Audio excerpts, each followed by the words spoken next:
Cool. I know it's been a little bit since my last video. Had some stuff come up. Been working a lot. Been real busy. Not a good excuse, but it is what it is.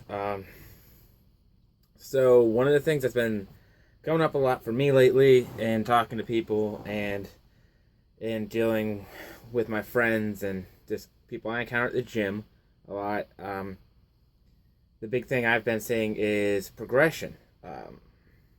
And so what I've been seeing a lot of people getting is they're going to trainers or friends or coaches or whoever it might be, and they're having very minimal talks, not really talking about their previous training, where they're at, health status, any of that kind of stuff.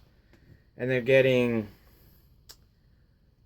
workout plans and programming based on that. Or even really, let's be honest, in most cases, not based on that. I have one friend who kind of works out every once in a while. Probably an average lifter, and he was given a very advanced program from somebody who's been lifting and competing for years, and who's actually competing on a national level. Now, the only issue, well, I'll say this, the main issue I have when it comes to skipping progression like that and going too hard too fast is you're asking for injuries. If you don't do drop sets and you don't even track your volume, it's probably not a good idea to do a set of 100 just rest pausing until you finally get to 100. And if it is, are we even doing enough weight at that point to facilitate? Is it enough to really, garner the overload principle? Well, so debatable. I'd say most people I know probably would say if you're working with less than 50% of your weight, you should rethink your programming and your training, or less than 50% of your 1 rep max. Excuse me. So there becomes this huge issue of how do I optimize my programming. And one of the things that I wish I had realized, because I did get hurt, and even though I didn't get hurt too bad and it was maintainable, it did put me out for a good 6 months when it came to any kind of benching movement because it was a rotator cuff issue. And so I wonder what kind of progress could I have made within, so say I'm here, and say a good program comes to here, pushes me, and so I'm slowly but surely gaining ground. I'm increasing strength. I'm increasing my size. I'm increasing my mass. But then what happens if you automatically, instead of taking those small steps, you just go up to here? Do you get the same kind of gains in size and hypertrophy? Maybe. Do you get the same kind of strength gains? Well, if you're lifting this and now you're lifting this, obviously your strength gains are equatable. But what's the risk? What's the risk? Is the risk worth the reward? And I'd have to say no.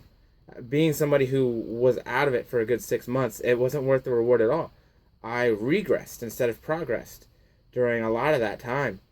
And, mentally it was difficult to deal with because I wanted to lift and I wanted to push myself, but I wasn't able to physically. And so I suppose the main point of all of this is get somebody who's qualified to give you programming.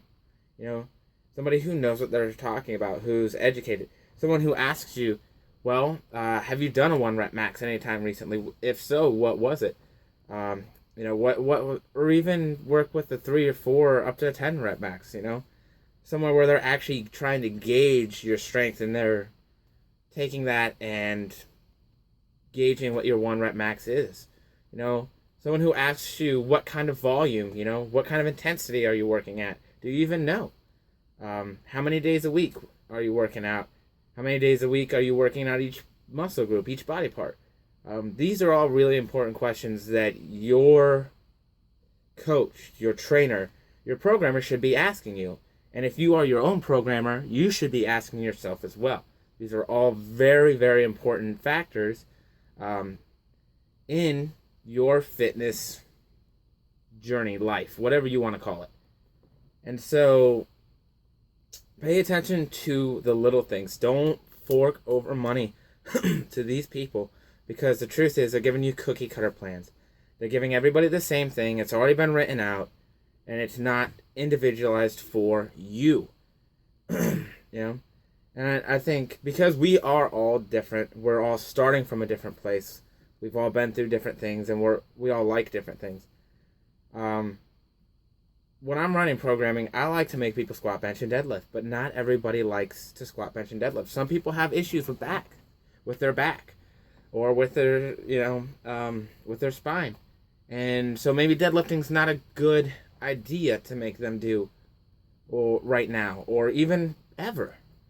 So you have to really know somebody's medical history as well. And this is something to take into account for yourself, that longevity is key. And when I think about progression, I think about longevity.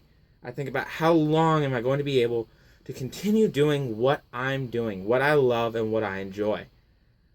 How long am I going to continue having, the ability to be happy with it is what I'm doing, and to keep getting gains and seeing improvements.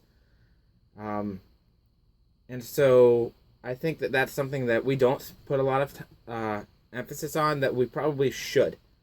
A lot of us tend to get caught in the, well, I want to look this good for this thing at this point in time, and so I have this long to do it. And sometimes it's really not a realistic goal for the time frame. And so we need people that know well enough to step us back and say, look, we can get there, but to do it right, it's going to take a little bit longer. And to do it safe, it's going to take a little bit longer. And we might need to do things a little bit differently than we thought before. And I'm not wearing a fucking shirt. Shit.